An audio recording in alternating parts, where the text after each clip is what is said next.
Menurunkan berat badan mungkin jadi impian banyak moms. Tidak hanya masalah penampilan, tapi kelebihan berat badan juga tidak baik untuk kesehatan. Lalu seperti apa caranya menurunkan berat badan dengan ampuh tanpa mengganggu kesehatan tubuh? Simak penjelasannya di video ini yuk!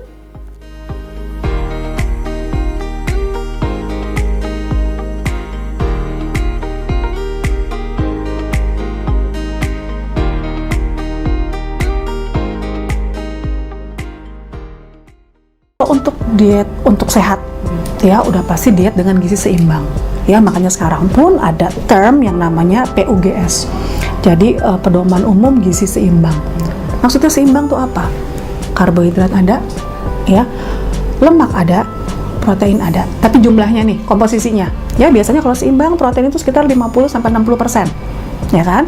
Kemudian kalau untuk karbohidrat 50-60%, protein bisa sekitar 20 dan sisanya 30% lemak. Seperti itu. Dan kemudian ada mikronutriennya lagi, vitamin dan mineral. Jadi semuanya ada. Lemak pun bukan berarti saya bilang jahat. Lemak harus ada. Karena kan lemak itu prekursor atau pembentuk untuk hormon. Yang kita kan misalnya gini, kita perempuan menstruasi setiap bulan itu kan ada hormon yang ngatur. Ya kan, hormon yang ngatur itu dari lemak bikinnya.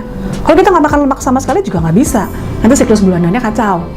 Kayak gitu, iya, sangat berpengaruh. Cuman lemak-lemak yang kita pilih lemak yang baik, lemak yang tidak jenuh. Biasanya dari itu tadi ikan, itu kan lemaknya juga ada, bagus. Kacang-kacangan juga ada lemaknya. Kemudian seperti alpukat juga lemak bagus. Kemudian kita minyak-minyak yang bagus juga itu lemaknya bagus, bisa. Bukan berarti kita makan lemak, tapi lemaknya yang jenuh-jenuh tadi kan enggak, gitu. Ya, jadi gizi seimbang tuh semuanya ada, karbohidratnya ada.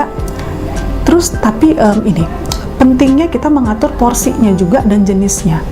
Sebenarnya ada 3J yang perlu kita perhatikan. Jumlah, ya, jenis, dan jadwal makan. Ya, jadi kalau jumlah ya seberapa makan, begitu makanannya bagus, karena mindsetnya, jenis karbohidratnya bagus nih, kita pilih karbohidrat yang kompleks. Karbohidrat kompleks biasanya yaitu nasi, kita makan seperti misalnya roti gandum, itu kan karbohidrat kompleks dibanding karbohidrat simpleks yang tepung-tepungan, terus kemudian kayak sirup, kayak gitu kan karbohidrat simpleks. Nah, kita pilih nih karbohidrat bagus, tapi jumlahnya banyak. Karena mikir, nasi merah bagus nih ya, gitu kan? Akhirnya makannya 2 porsi. Ya, karena mindsetnya, ini bagus, ini sehat, tapi jadinya berlebihan. Akhirnya total yang masuk, intake kalori yang masuk kan juga berlebihan. Ya, jadi semuanya walaupun bagus tetap ada porsinya, jumlah seberapa takaran kita harus makan sesuai kebutuhan masing-masing. Ya, terus kemudian tadi jumlah, jenis, dan jadwal.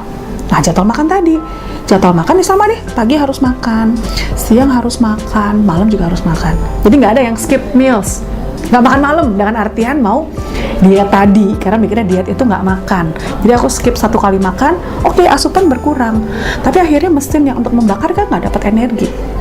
Anggap deh mesin kayak mobil. Ya kan, mobil mau gerak, mau jalan harus ada bensin. Nah, ini nggak dikasih bensin. Akhirnya mesinnya nggak bisa ngebakar. Akhirnya metabolisme juga nggak lancar. Percuma.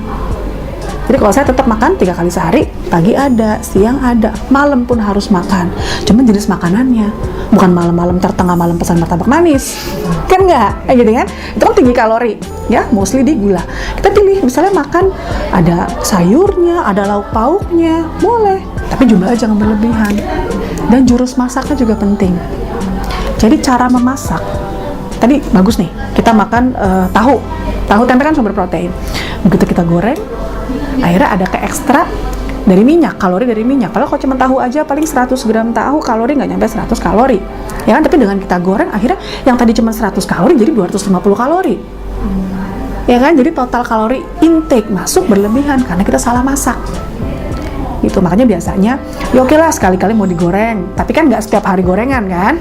Mungkin hari ini bisa gorengan, seminggu 2 kali deh menu gorengan.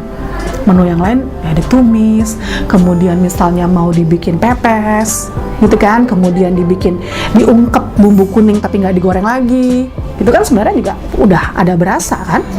Jadi jurus masak juga sangat mempengaruhi jumlah total kalori yang masuk.